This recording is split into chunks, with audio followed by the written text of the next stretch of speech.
whithersoever thou goest. Purihin ko ang Diyos sa pagkabasa na ng buhay at makapangyarihan sa salita. Tayo po'y manalangin. Our Father who art in heaven, we praise and thank you, Lord, sa mga ito na nahihayagan ng mga ng salita. Ang dalangin namin ng Diyos na makapuspusin mo, Panginoon, ang lugar na ito. Kaya mo, Diyos, ng Santo Espiritu, ang mga nasa banda sa amin as we declare and preach your words sa mga ito. Ikaw nga po ang muna sa amin. Gawin mo pong magandang sisigla ng puso ng bawat isa sa iyong banal na salita. O Diyos, mga salita na ang marinig sa mga ito ay maging kapakinabang at magamit ng Panginoon sa pangaraw ng buhay. Salamat o Diyos sa iyong salita. Pinamalik namin sa wala ng pupuri pa salamat sa Panginoon Jesus. Amen. Sabi ko nga, gusto ko yung English. Ngayon lang sabi niya, wala ka nang sasabihin kasi sinabi na ni Sister Leila yung introduction and in the middle. Yung kalati-kalati na sa'yo para hindi ka nasusobra. Kasi dami mong kwento. But salamat sa Panginoon na God has given us a good teacher. Thank you, Sister Leila, na you have introduced the introduction about the month of God of the Israelites, kung paano sila became a special people, God created. Kaya salamat sa Panginoon na nagwasa sa atin ang ito upang ating tunghayan yung buhay ng Joshua, kung saan ay he was commissioned by God. So makita ni Moses na supposedly sabi nga, Moses will be the one to bring these people the promised land. But hindi ba natin naisip na sa pangyayari ito ay hindi natuloy ni Moses ang sinabi ng Panginoon sa kanya, bring my people to this promised land, land flowing with milk and honey. Alam ko na alam natin na sa ating pagbabasa o sa ating meet sa ating mga preacher na the incidents in Meribah na kung saan ay si Moses ay inatasan ng Diyos o inutusan ng Diyos dahil sa reklamo ng mga Israelita na panahon na sabi ng mga Israelita kay Moses, they murmur about Moses because dahil nawala sila ng tubig na inumin doon sa desert o sa ilang. Sabi ng sinisi ng mga tao o mga Israelita si Moses na kailangan ay bakit sinala sila doon sa sabi na doon sa nabasa na kung basahin natin yung the book of Numbers. Sinabi ng mga Israelita kay Moses, why you bring us to this Eden land? Na wala kaming tubig na may wala kaming makain. It's better for us to remain in Egypt na kung saan ay maraming pagkain, maraming tubig para sa aming mga halot. But Moses was very, alam na natin na one of the reasons why Moses was not bringing the people in the promised land. Alam natin na reason for ito ay one of the reasons is because of unbelief. Na doon sa incidents of Meribah, na sinabi ng Panginoon na dahil sa reklamo ng mga tao ito, dahil mo yung bring the stuff or yung tungkod at kausapin mo yung bato upang ang tubig ay dadaloy doon. But Moses was the temperance or patience of Moses was tested by the people. At sa halip na gawin niya pinapagawa ng Panginoon na kausapin mo, ituktok na lang yung staff doon sa bato ay pinalo na ito at lumabas na yung tubig. But he disobeyed God sa ganung paraan. Kaya he was not able to bring the people to Israel in the promised land. But, hindi na ba naisip na, o naisip ba natin na yun lang ba ang reason kung bakit si Moses ay hindi nakarating sa promised land? Dahil lang doon na hindi na sinunod ng Panginoon. Bakit si Moses lang ba ang nagkamali sa pagkakataon na pinausap siya ng Panginoon? Bakit si Abraham? Diba? Si Abraham ang sinungaling siya. Si Jacob, si David. Di ba pinatawag sila ng Panginoon? Why Abraham was not able to bring these people of God in the promised land? Ang isa pang dahilan na makikita natin hindi lamang sa disbelief, but God orchestrated the event so that His glory will be God's glory. Yun po ang isang rason kung paano ang Diyos po ay sinabi niya todo sa kanyang salita na hindi niya kailanman ibibigay o kanino man ang glory na para sa Kanya. I will not give my glory to anyone or to anybody or my praise to breathing images. Yun po ang sinabi niya sa Isaiah 42 verse 8. Kaya yung dahilan ng Panginoon, siya po mismo ang gumawa ng paraan kung bakit si Moses ay hindi sinabi natin na hindi binigyan ng pagkakataon. Kumbaga, nakita nila ng promised land but he did not enter or hindi na po ginala ang mga tao yan. Totoo po niya hindi naman makikita natin ang book of Joshua, siya po ba na ang pangalan na ibigay sa kanya ang title ng libro kung saan si Joshua as si commissioned by God.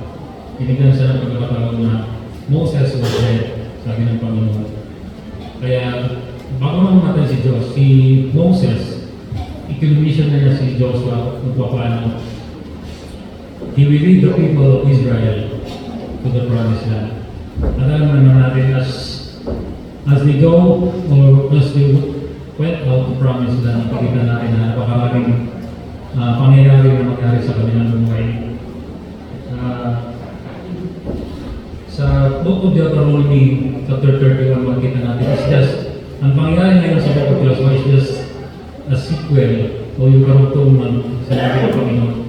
Sa book of Genesis na doon, pinanako na ng Panginoon ng promise land to Abraham na kailangan umalis sa doon sa kanyang lugar upang pumunta doon sa promised land, land flowing with milk and honey, kung saan ito ay napakayamang lugar. But as the story goes on, makikita natin na marami pang pangyayari dito lang kay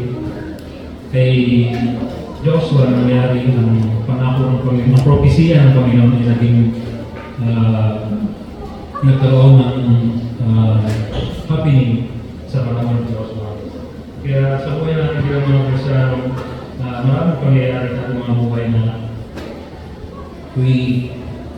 we are not prepared. Minsan nagkaroon po tayo ng takot dahil sa mga pangyayari. We have many things in our lives. Kaya sinabi ng Panginoon kay Joshua na be strong and good courage. Yun po yung kawalan na this is the foundation of God. Kung paano natin ma-fulfill ang ating sa title ng ating topic ngayon, fulfilling our destiny. Kaya alam mo sa ating mga buhay na marami po tayong along the way we face many trials and battles, but as God has promised sa every one of us na lagi na tayo kasamahan. Kailangan natin ng maraming sabi nila courage ng tawag na kailangan natin sa pagkatari pag-asa ating buhay ay marami po tayong mararanasan. Ito po yung courage na kailangan natin sa panahon ngayon. Just like the courage na kung saan si David ay hinarap niya si Goliath. Napagamat si Goliath ay napakalaki. God has given the courage to face at nagkaroon po siya ng tagumpay sa kanyang buhay kung paano siya ay from being a shepherd and he became a king. Ito rin po yung courage na ginamit ni Daniel na magamat siya ay papasok doon sa den of lions ay patuloy sa mananalangin na the Lord save his life. Ito rin po yung courage na binigay ng Panginoon kay Esther kung saan sabi na doon, if I perish, kung mamamatay ako sapagkat ng panahon ngayon ay si Esther supposed to be hindi siya dapat na pumunta sa kaharian o doon sa hari dahil pinagbabawal ng mga bagay na ito. Once hindi ka tinawag ng hari sa palasyo ay hindi ka dapat pumunta doon. But ang katapangan ni Esther, the courage of Esther ay ginamit na ito upang ang kanyang bayan ng Israel ay maging malaya. Kaya ang lahat ng loob ni Esther na pumunta sa hari at nagkaroon ng katagumpayan ang bansang Israel sa pamamagitan ni Esther and Mordecai.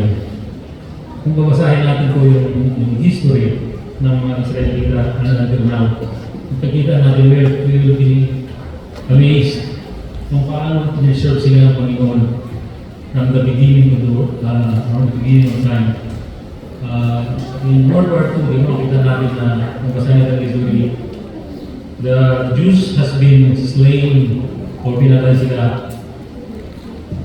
Sabi na doon sa almost 6 million mga Jews ang pinatay ni Hitler noong panahon ng gera. But they were preserved by God. Ang iba nga pumunta ito sa atin sa Pilipinas, I'm not sure, more than 1,500 Jews has been sent here para it is only the Philippines or it is only the nation in the Philippines in Asia that receive ng mga refugee ng mga Jews. Kaya tayo sa ngayon ay wala tayong visa sa Israel. Kung yung visa dito tayo, pwede tayo pumunta doon sa nagkaroon sila ng memorandum agreement na ang mga Pilipino ay pumunta sa Israel na walang maraming papel sa gagamitin. So, ang Israelita noong panahon na yun ay talagang napaka-special sa harap ng Panginoon. At as we fulfill our destiny, ito na yung unang dahilan kung paano tayo po ay maging matapang sa harap ng Panginoon. Matapang po tayo dahil hindi tayo natatakot, but we are to be courageous dahil ang Panginoon ay sumasabi. Yun po ang pangako ng Panginoon na binasa natin, as I was with Moses, I will be with you. I will never leave you nor forsake you. Kaya ang pangako ng Panginoon and His glory will always remain sa ating mga buhay. Kung walang pangako ng Panginoon, lahat po tayo ay walang kasiguraduhan sa ating mga buhay. We will all perish. Di ba yung tayo ay pagkakilala sa Panginoon ang kanyang pangako na tayo pagtawain sa ating mga kasalanan. Tayo po ay iingatan niya sa lahat ng buhay natin. And it is true. But hindi lang kung tumitigil doon ang buhay ng bilang mga Kristiyano. After we say, we make Jesus as our Lord and Savior. But the second is, kailangan natin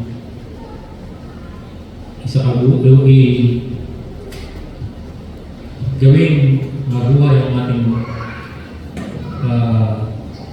our life, our Christian life, isa patutunan natin sa salita ng Panginoon. Just like in Matthew, di ba na hindi lamang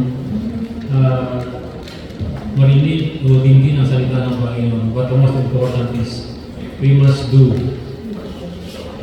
Must be a doer of the Word of God. Kailangan natin gawin ang mga bagay na pinagawa sa atin ng Panginoon. Hindi lamang doon na after we hear the Word of God, natili lang tayo doon na sa ito tayo. Ang pangalawa ko ay gawin natin ang mga bagay na pinagawa sa atin ng Panginoon. Just like sabi nga, it is our foundation as Christian that bigay natin ang ating sarili sa totoong author or finisher of our faith. The solid rock which is the Lord Jesus Christ. Doon na sinabi na sa Matthew chapter 7 na kailangan i-build natin ang ating mga sarili sa solid rock kung natin ibang yung ating Panginoon. Yung sinabi na doon sa wise and foolish builder, we must build a relationship solely to our Lord Jesus Christ. This is our commitment and obedience to the Lord. Maging si Joshua, napakaingat niya po na sinunod dito ang bilin ni Moses at ang bilin ng Panginoon sa kanya. Ito po yung napakasarap na pangyayari kung saan hindi lamang nangako ng Panginoon sa kanya. Hindi personal mismo na sinabi ng Panginoon, I agree with you. Kung paano si Moses ay sinamahan ko noong 40 years ago, kung paano nagkaroon ng mga signs and wonders and miracles sa pag-alis nila sa Egypt. Di ba bago umalis ang mga sarili sa pangunan ni Moses sa Egypt ay nagkaroon ng mga signs and wonders kung saan yung 10 plague na pinakita ng Panginoon sa kanila kung paano ay ginanap yung mga tanda ito sa panahon ni Moses. Kung paano ay ang Red Sea ay natuyo at ang mga taong mga Israelita ay tumuwi ito para punta sa Promised Land. But for the last 40 years, umikot-ikot na sila doon para hindi para mamasyal-masyal o ano man ang reason. Ang reason ko doon ay God will test them talagang faithful siya sa Panginoon, sila sa Panginoon. Ngunit ang Israelita ni failed. Sabi nga doon na ang basahin natin, ang lahat ng mga lalaki, ng mga sundalo na dala ni Moses from Egypt ay namamatay lahat. Only Joshua and Caleb had survived and the rest na below 20 ng mga tao. Kaya ang kapangyarihan ng Panginoon ng panahon na talagang i-declare niya sa mga Israelita. At nung panahon na ni Joshua, nagkaroon ng fresh commandment or fresh revelation para sa kanya. Ikaw na ang kapalit ni Moses. Siya na pong inatasan ng tabi ng mga Israelita sa Jordan River. At doon ang makita natin sa first chapter na kung paano nag-prepare sa provision. Naghanda sila para tumawid doon sa Jordan River. At marami kong sabi na doon ni Sister Leida kanina na ang tribe ni Ruben, ni Gad at saka yung Hakot Manasi, ayaw na nilang tumawid sa Jordan River, satisfied na sila doon sa kabilang bampang na. But Joshua insisted na kailangan sumama sila para makipaglaban doon sa mga Canaanite doon sa Jordan River, kabila ng Jordan River. Kaya ang kapangyarihan ng Panginoon ay talagang grabe. Kung basahin natin, we must read the book of Joshua from the beginning to the end. Pero ang ating pag-usapan na sa ngayon ay from 1 to 7 lang po tayo kasi wala na 11 pero pinat. Pero napaka-exciting po ng Diyos sa kanyang buhay. Kung paano ang Diyos ay ipinahayag niya ang kanyang sarili kung paano yung wonders and miracles na naranasan ng Moses from the Red Sea. Ito rin po yung kailangan ni Moses,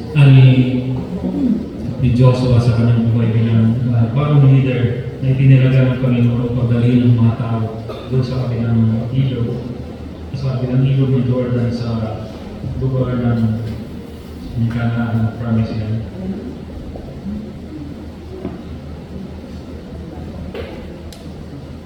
As we continue and fulfill our destiny, kailangan natin ng salita ng Panginoon, the promise. The Lord promises that will sustain us. Doon sa verse 5, there's an unfailing able to stand before thee all the days of thy life, as I was with Moses, so I will not fail thee nor forsake thee. Alam mo yung pangakong ito ay hindi lamang ang pangako ng Diyos, ang ating Panginoon kay Joshua kasi conquer the land of Canaan. Hindi lamang tumubok naman sa mga isa ng battle to battle, but it is a complete promise hanggang sa kanyang kahuli-huliyang tagpo ng kanyang buhay.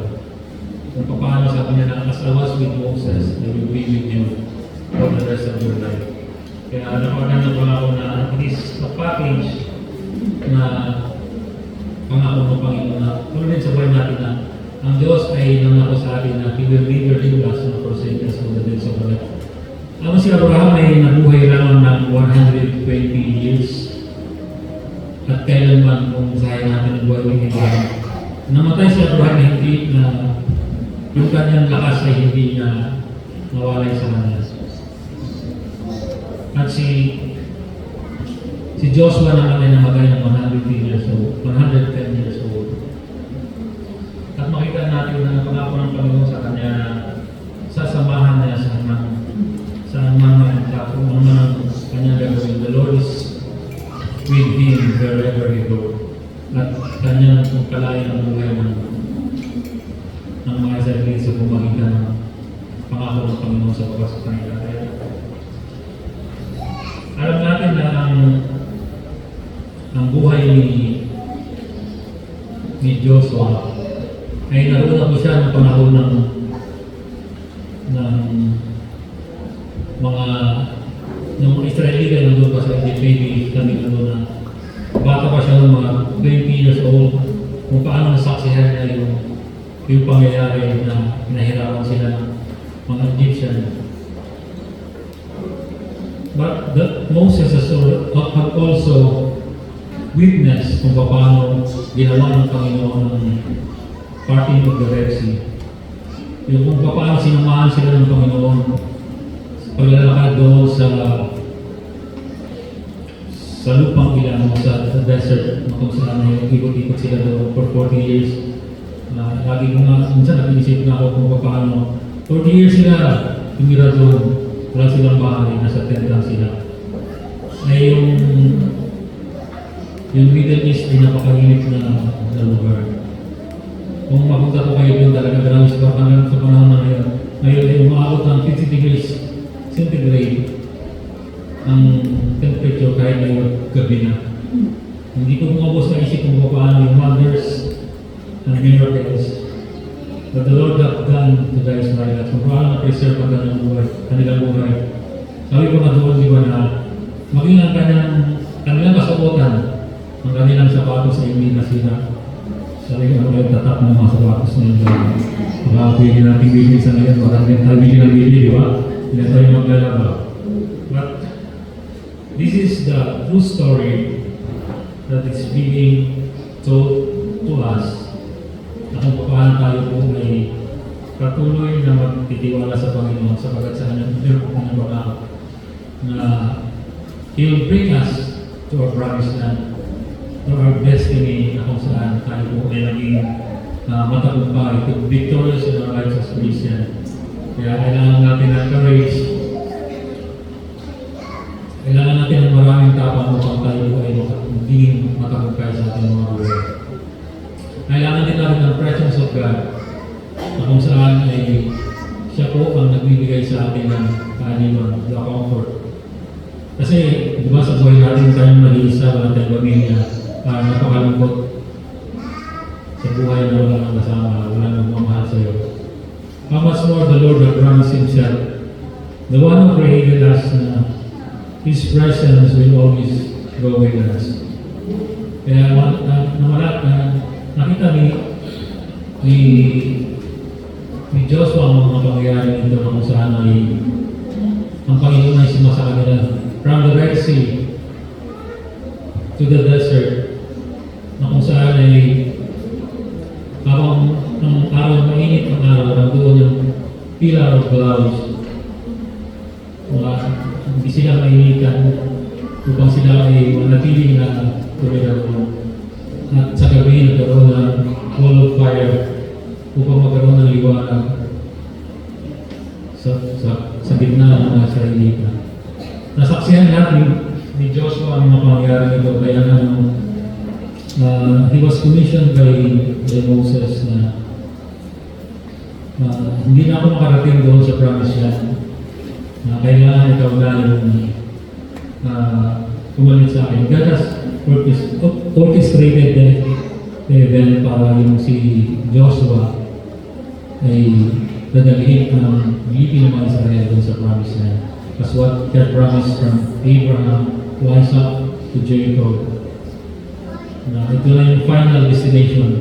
This is already the final destiny na maganap ang pangako ng Panginoon sa kanilang buhay. Alam naman natin na the book of Joshua is the book of conquest.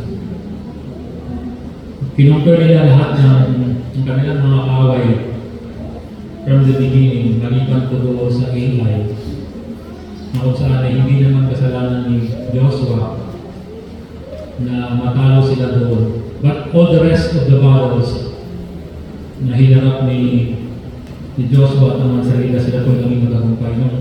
Sa chapter 7, basahin natin yung kasalanan ni Achan, na yung bagay na itinatalaga o a first thing na supposed to be ay hindi nila gagawin. Ito po ay ginagawa sa kanilang tent. Ito po yung dahilan kung bakit nagalit ang Panginoon at ang mga Israelita ay natalo sa labanan sa Ai. But later on, sabi niya na nagmakaawa si Joshua. He pleaded with God na bakit why, O Lord, dinala mo ba kami para mamatay dito sa lupang ito? Sabi ng Panginoon sa kanya, no, tumayo ka. Just stand up. Kaya ang sunod na pangyayari, makita natin ang tagumpay ng mga Israelitas pumanggitan ni Joshua na nilupit nila lahat ang kanilang mga kalaban. Sa pamamagitan ng ating Panginoon, the presence of God that goes with them. Ito po yung pinaka-importante na the Lord will fight for them whatever the situation. Wag lang po sila magkamali. Huwag na yan iwanan ang salita ng Panginoon sa kanilang mga buhay. Sabi nga doon sa bata natin na huwag nilang lagi nilang basahin ang salita ng Panginoon sapagkat ito po yung kanilang gabay upang marating nila ang kanilang final destination, which is the promised land. The presence of the Lord is more than enough. Sasabi ko kanina na kung wala ang presensya ng Panginoon o kung di sila samahan ng Panginoon ay hindi maging matagumpay ang kanilang buhay. Sabi si Moses na, sabi ng Lord sa Egypt, Lord, sasamahan mo kami sa aming paglalakbay. Sabi ng Panginoon sa kanila, I will give my angels charge over thee. Bahala na ang mga angels. No! Sabi ni Moses, kailangan namin hindi yung second best, but we want the best in that issue. Kaya ang Panginoon sumama sa kanila kung saan sila mapunta. Ang buhay ni Moses at ang buhay ni Joshua ay napakaganda sa Bible sapagkat dito makita natin na God demonstrated His power and His glory at kailanman sa mga doon sa sinabi ng kanina, hindi kailanman inibigay ng Panginoon ng glory. Sa buhay natin mga Kristiyan ay hindi pinapayagan ng Panginoon ang glory ay papunta sa atin. But the glory will always be given to the Lord. Maraming nangyayari sa ating mga buhay na minsan ang glory na supposed to be ay mapunta sa ating Panginoon, kinukuha natin ito ba? Yun po ang dahilan kung bakit po tayo ay hindi natin matulungan sa ating mga buhay. Sisina na po ng protection ng exam sa rin ng mga samahan. Sisina, kailangan namin punin ang ballpen mo, ipag-play namin doon sa St. Jude kasi para masarap. But sisina na sa atin. Kristyano ako, hindi ko kailangan ng ganyan mga paniniwala. Naniniwala ko sa Panginoon na siya ang magdadala sa akin ng tagumpay. Kaya ang panahon na yun talagang ang mag-take siya ng board exam ay nagkaroon ko siya ng lagnat, hindi niya alam ang dahilan. Kaya yung mga klase na nilalabas, baga sisina lang mga hitoray doon sa kanilang kwarto, yung lahat binigyan ng baga yung parang linkage na supposed to be bigyan sila ng nalagang 10,000 para karoon doon ng sure na kung basa ang box mark. Pero sisina insisted na hindi ko kailangan ng mga bagay na yun. Because ay trusted to the Lord. Hindi ko kailangan ipapalit na ang basa sa pamagitan ng mga bagay nito. So to make the story short, kumasa sila kasi lang sa yung mga ano nila. Sa box nila sa mga kaibigan nila. Bagamat hindi siya bigay ng pera o sa nangingin sa kanila. Pumasa siya sa board exam at siya pa yung pinakamataas sa batch nila sa mga magkaibigan. Kaya all the glory has been given to the Lord. Kaya kung hindi po siya nangingin doon sa kanyang sarili o sa kanyang pananampalataya, hindi po mabigay ang kabahayan sa ating Panginoon. Kaya ang mga sa atin as we live sa ating buhay, kailangan natin bigay ang lahat ng kapurihan sa ating Panginoon. Kailangan natin ang presensya ng ating Panginoon sa ating mga buhay. Sapagkat siya po ang totoong paglilipad sa ating Panginoon. Alam po na lahat sa atin ay minimiti ang pagdating ng aming Panginoon. But I would like to kumustahin natin yung buhay natin dito ng Kristyano. Nagagawa po ba natin ng mga bagay na pinagawa sa ating Panginoon?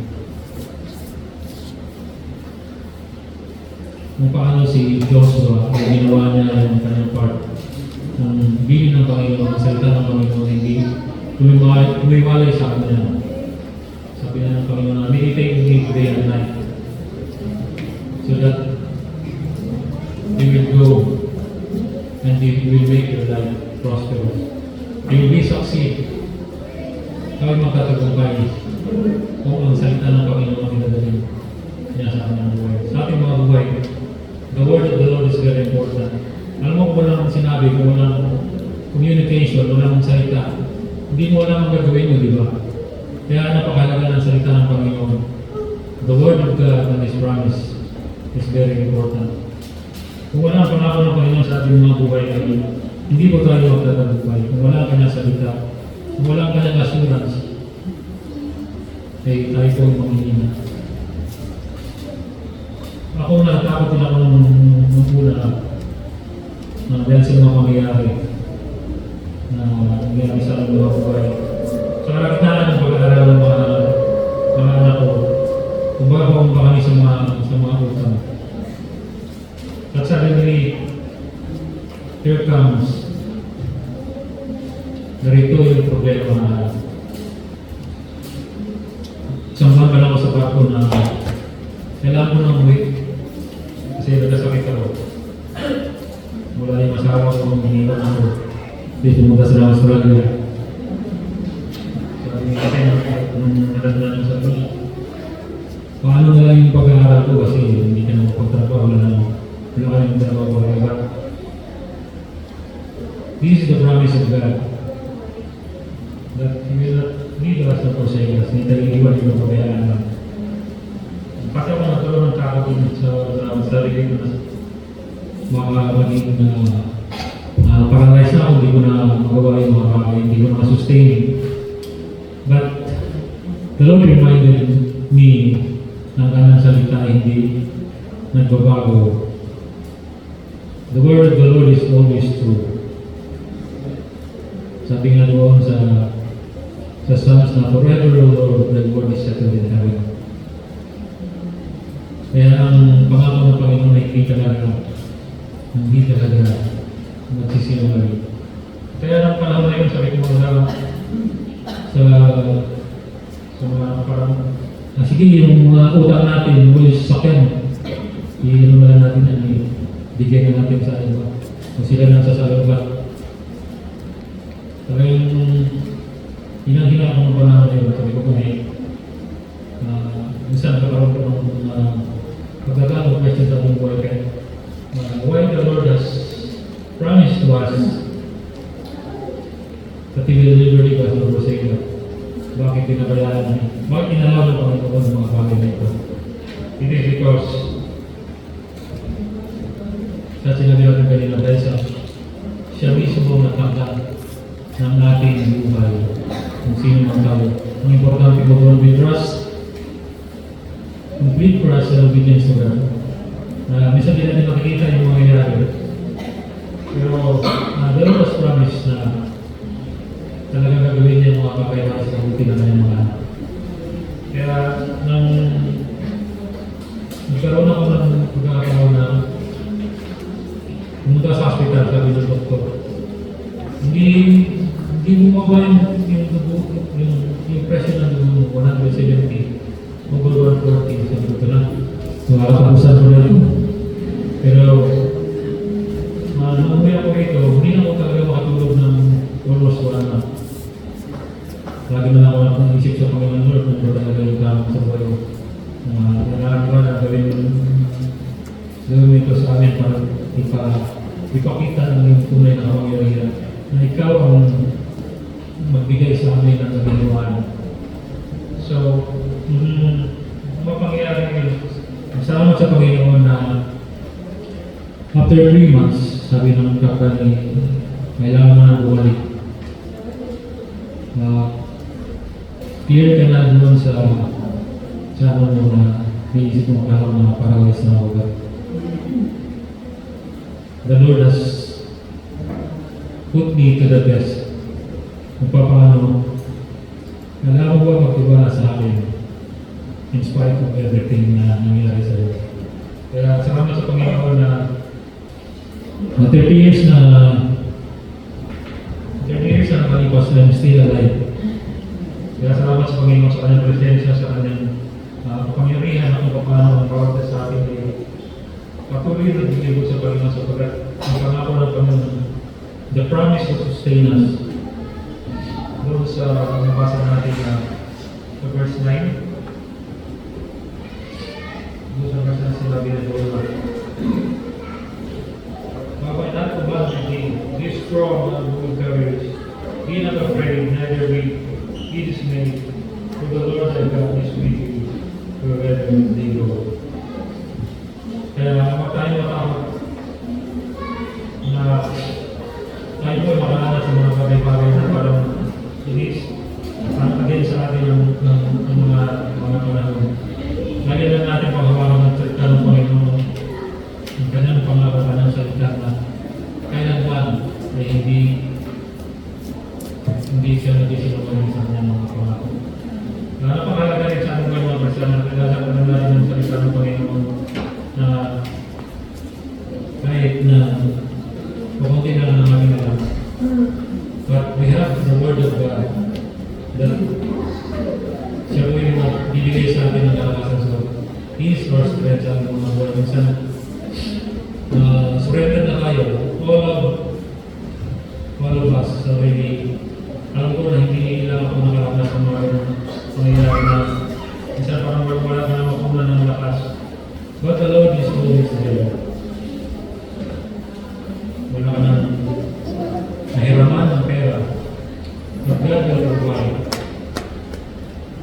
gamit sa mga tao kung paano ay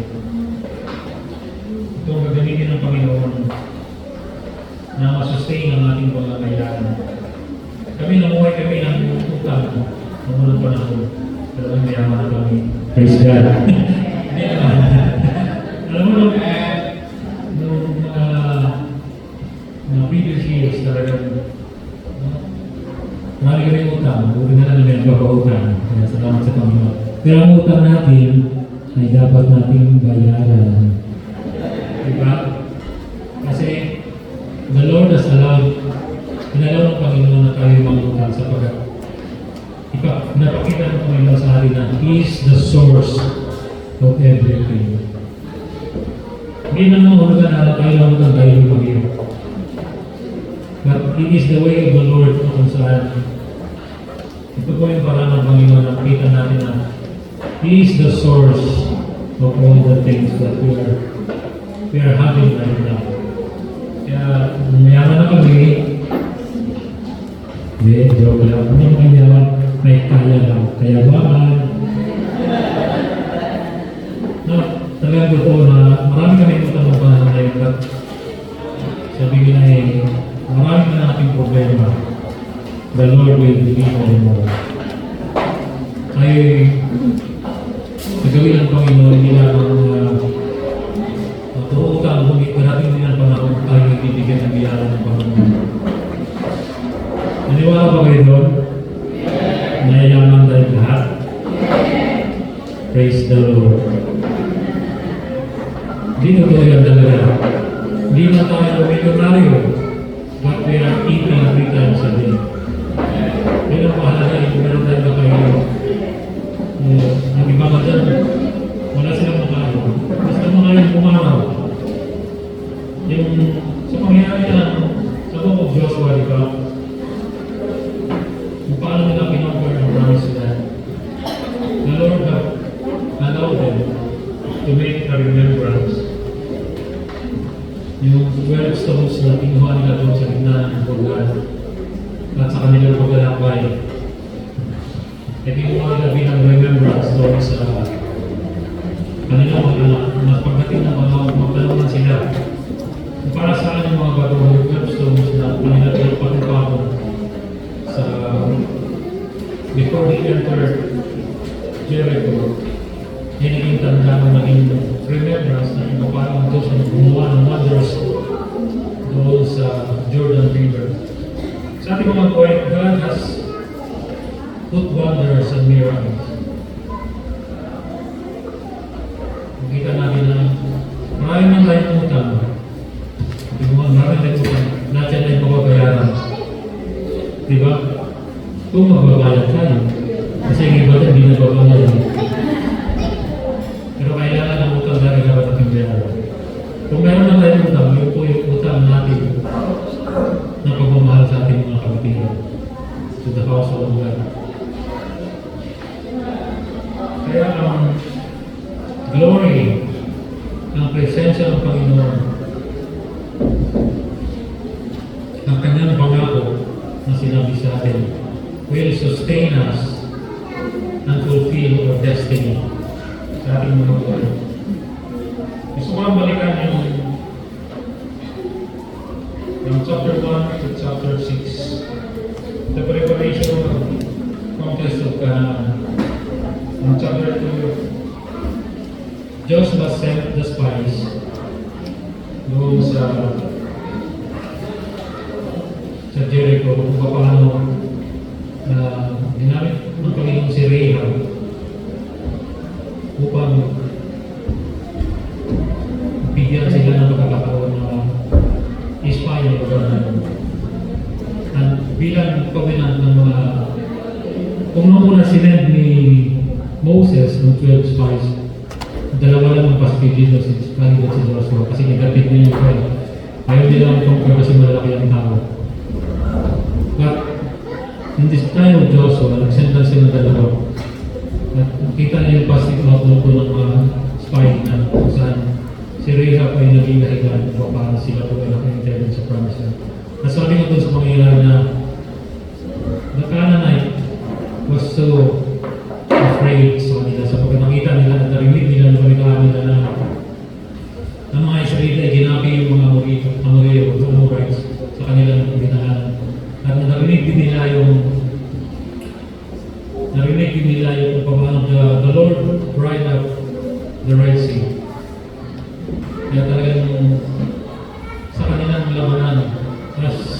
Joshua entered the promised land, di ba makita natin na basahin natin na Jericho, the wall of Jericho fell down na walang dumalak na dito. Na walang labanan nangyayari. Kasi ang sabi ng Panginoon, you have to circle the walls of Jericho 6 times. Kailangan na lang umikot doon ayun na rin sa aking araw, sa itong araw. I-circle mo ito ng 7 times and you, Joshua, will shout with a great shout. Kaya nangyari ang mga bagay nito dahil sa pangyayahan ng Panginoon. At on the 7th day, the walls of Jericho fell down. Pinasok na nila talaga yung mga kinanayon sa lugar na ito. By the way, the name Joshua is translated, or ang word na Joshua in Greek and in English is Jesus, while in Hebrew it means Yeshua. So Joshua was the topography of Jesus sa panahon na ito. Nakita natin na the word Jesus means Savior, while the word Joshua is salvation. Kaya napaka-significant ng pangalan ni Joshua kung paano kailangan ng Panginoon ng kanyang kapangyarihan upang i-demonstrate niya ang kapangyarihan sa mga Israelita. Noon sa chapter 5 o chapter 4 and chapter 3, sa chapter 3 kung paano consecrate yourself for tomorrow, I will do great things, sabi ng Panginoon kay Joshua. At pinakita ng Panginoon ang pangyarihan sa pamagitan ng pagtawid doon sa Jordan River. And sa chapter 4, makita natin na sinircumcise. Diba? Sinabi mo na bakit i-circumcise yung mga Israelita nito na they are prepared to battle. Kailangan nila humanda doon, but this is the way of the Lord. This is the covenant of the Lord na kailangan meron silang tipan between God and Israel. Kaya tinuli ni Moses, ni Joshua, ang mga Israelita sapagkat sa lumang kanina na naubos na yung mga warriors ng panahon ni Joshua dahil nagalit ng Panginoon sa kanila ng sa desierto kasi. Kaya yung mga sundalo na lumaki sa time ni Joshua ay tinuli yung panahon sapagkat this is the covenant of the Lord between them. At it is also the sign na kung saan pinanggalan ng Panginoon ng kadustahan. Na the reproach in Egypt na kung saan sila ko'y kahirin. Kaya nung pinuli sila ni Moses sa bumagitan ng matalas na kutsilyo, the covenant of the Lord is being done sa bumagitan ng inalis na kadustahan ng mga Israelita sa bumagitan nito. Ito po tinawag na Gilgal, until now. Kapag ito po yung lugar na kung saan inalis na ng Panginoon ang kahiyan na dapat ay tama-tama pamilya. This situation has been cut off. At the same time, doon sa chapter 4, makita natin na the manna has already ceased. Tumigil na yung manna. Wala nang Shopee, wala nang Lazada, wala nang provision, wala nang ayuda. This is the wonder of the Lord sa kanilang mga buhay. Diba? Sabi na, they are preparing for war, pero wala na sila makain. Naisip ko lang ito, maraming vitamins. Kasi 45 food lang kumana eh. But when they reach the promised land, they cross the Jordan River, nawala na yung provision ng mana. But the Lord has promised to them that He will enter the promised land, the land flowing with milk and honey. Kaya ang pagkain nila doon ay hindi lamang mana, but the fruit of the land, which is the pomegranate, marutas, bakit pa ka doon na sinangag, may sinangag pa doon, fried rice. Sinangag na 3 testigo. Ang araw pa gusto na pala sinangag. Hindi lang pala yung sinangag na naranasan natin. But the Lord has already give provision sa mga Israelita. Kaya si Joshua sa kanyang pag-lead sa mga Israelita, sila po ay laging tampay. Kung paano na pinapar ang kanilang. Marami pa pong battle makikita natin sa mga susunod na mga chapter. Doon makita natin yung chapter na kung paano pinatigil ng Panginoon ang paglubog ng araw just to win the battle between kanilang mga kalaban. At doon sa chapter 5, nung si Moses po ay as he was meditating, lumabas yung theophany. Ano yung theophany? Ang theophany po is biblical term na kung saan ito po ay nagpapakita ng Diyos ay nagkalawang tao. Siya po yung sabi nga ng Diyos doon na, are you an enemy or a foe? Ikaw ba ay sumasaamin o sa aming galaban? Are you for us or for our adversaries? Kayo ba ay kaaway o kalaban? Subalit sumagot ng Panginoon sa kanya. I am the captain of the host. I am the captain of the host. Siya po ang prinsipe ng hukbo. Kaya sabi ni Moses, what is your command? What you say? Ano bang sasabihin mo? What is your command, captain of the host? Sabi ng Panginoon, take up your sandals, for the place you are standing is the holy ground. I am the captain of the host. Kaya sa buhay natin lang magbasa, the Lord is the captain of the host. Kailangan natin na sambahin siya sa kanyang kadahilanan. Hindi kailangan the honor that belongs to the Lord, kailangan na ibigay kasi sa kanyang kaya naging successful si Joshua kasi lead the people of the land, the people of Israel to conquer the land of promise, sapagkat kung si Joshua lang, di ba? Nakita natin na kung si Joshua lang ay hindi sa sasamahan ng Panginoon. Kasi yung yun talaga yung gusto ni Moses at ni Joshua na samahan sila ng Panginoon. Kaya nung panahon na makita natin na kukunti lang kasi yung armies na dinala ni Joshua. Kaya ang Panginoon mismo ay nagpakita sa kanya na sinabi niya, I am the captain of the host. He will lead his people upang labanan ng mga natitira pang mga away doon sa promise niya. Kaya sa buhay natin, the Lord will lead us to our final destiny because He is the captain of the host. Kaya purihin ang Panginoon. I just want to read that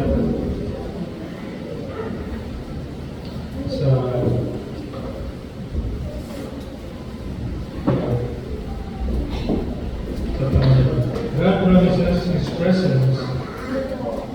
God said His word. God will not give His honor to anyone. And God promises His always enough. Our future, His bride, has the promises of God. Kaya sa ating pagkakilala sa ating Panginoon, maraming mga battle na nangyayari sa ating mga buwan, just like the battle in the promised land. We will always succeed. Being of good courage, Meditate the word of the Lord day and night. Ask for the presence of the Lord sa ating mga buhay. Tingin natin ang provision ng kapay sa ating ng Panginoon. And we will commit and obey to the Lord so that we will reach our final destiny to our land, which is the land flowing with milk and honey. Tayo po'y manalangin. Tayo po'y manalangin. Our Father, who art in heaven, we present unto you, Lord, sa mga ito. Amin na tumayan, Panginoon, ang buhay ng Diyos, pagmabagaan siya po ay nagtiwala, nagawa ng dapat upang harapin ang mga pangyayari sa buhay ng iyong mga anak. Lord, I pray sa mga ito na igawa mo sa amin ang buong tapang ng iyong provision, Panginoon, that will sustain us. Ang iyong presensya, Panginoon, na siyang aming comfort sa lahat ng mga kalagayan sa mga araw ng buhay. Lord, bless your people this morning. Hayaan mo ang iyong salita na manatili sa puso ng bawat isa. As a captain of the host, you will lead us to life everlasting, the life which is full of victories and joy to be found in our lives. Minsan sa aming buhay, we face some problems, we face difficulties, but your promise is always enough. Ang iyong pangako ay sapat sa Panginoon. Ang iyong presensya, ang iyong provision, Panginoon, siya. Katawid sa aming tunay na katutuan. Lord, we bless you. We honor you. We give all the glory, the praises, and thanksgiving in the name of the Lord Jesus Christ. Amen.